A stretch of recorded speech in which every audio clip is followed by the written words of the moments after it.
What is up, my friends? You are very welcome along to our Newcastle United preview here on Anfield Agenda. The Reds travel up to St James's Park for an 8 p.m. kickoff on Monday. I'll be here for a watch along from 6:45 and what is going to be a very, very tasty game of football. Hope you can join us for it. Until then, here's what I'm going to do. I'm going to take you through the team news ahead of the game, give you my predicted 11, my score prediction, and a bit of a fact file on our opponents. What I need from you guys? Well, let me know your thoughts in the comment section. Drop a like on this video if you enjoy it, and don't forget to hit that subscribe button. So I'm going to be honest and say this was a very, very difficult team selection to have a go at because, well, we know Liverpool have some injury concerns and I had to move a couple of people around and I've gone back and forth on a couple of different decisions. So speaking maybe 4 days ago, I was thinking about going with experience in this game, potentially messing around and putting Florian Wirtz maybe on the bench. But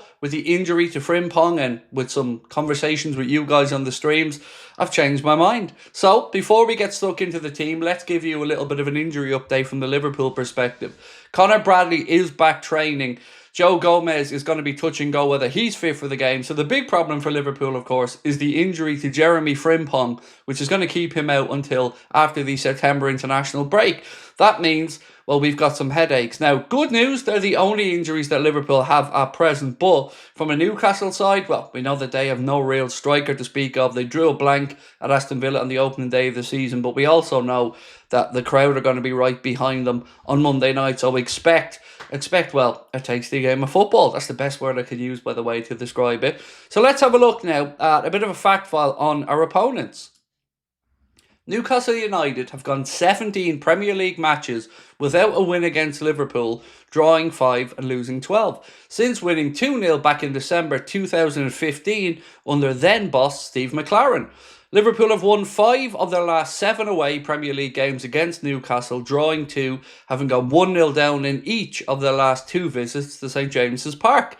Newcastle have 3 consecutive Premier League matches without a goal, having netted 21 goals across their previous 8 games beforehand. The Magpies haven't gone 4 without a goal since February 2020. Now let's have a little look at our head-to-head and some recent form for Newcastle. So the Carabao Cup final, not that we want to be reminded of it, but it was Liverpool 1, Newcastle United 2. First trophy for the Geordies for 70 years, and a very deserved one as well. They were the better side on the day. Liverpool 2, Newcastle United 0 was the Premier League game at home in 24. In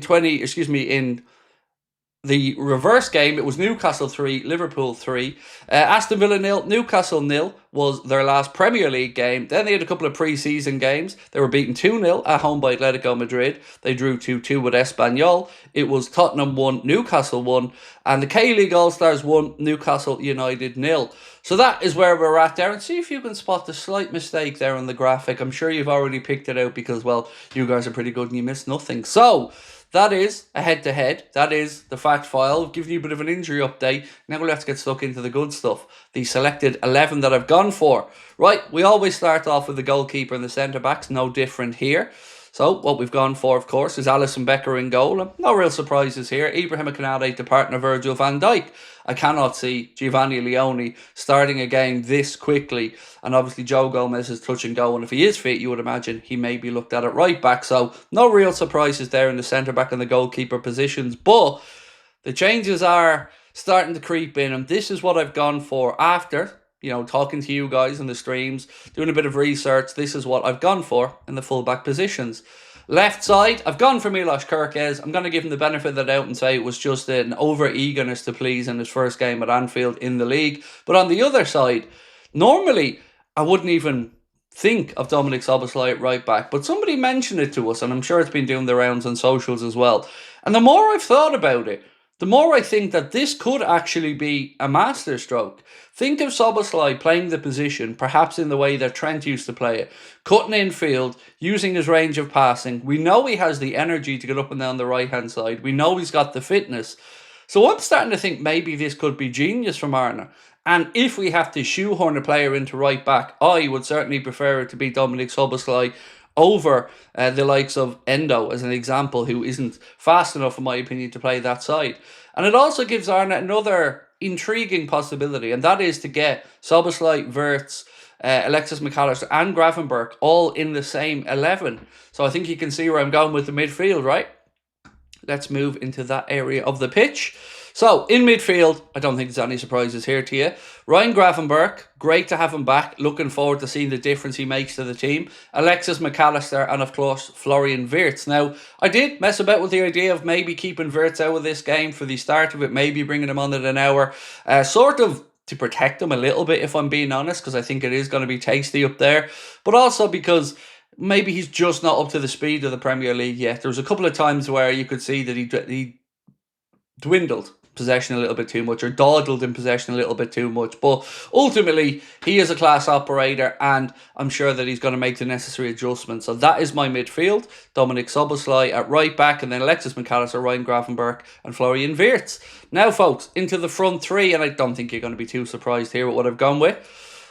On the right-hand side, the great man, Mohamed Salah. On the left-hand side, Cody Gakpo. Again, don't think there's too much surprise. Yes, Rio was an option from the bench. Looking forward to see him get minutes. And, of course, Chiesa is an option as well. Don't think Chiesa will start the game because I don't think he has enough match fitness yet to do that. So that's why I've gone for Gakpo on the left, Salah on the right. And then through the centre, of course, it's Hugo Ekitike, and hopefully he can make it 3-3 now from the goal scoring charts. So that is my Liverpool 11 to take on Newcastle. In goal, Alisson Becker. Right back, and I can't believe I'm saying it, but Dominik Szoboszlai. Left back, Milos Kerke. Centre back pairing, Virgil van Dijk and Ibrahima Konate. Love to know what Konate's future is, by the way. The sooner we can get that one sorted out, the better.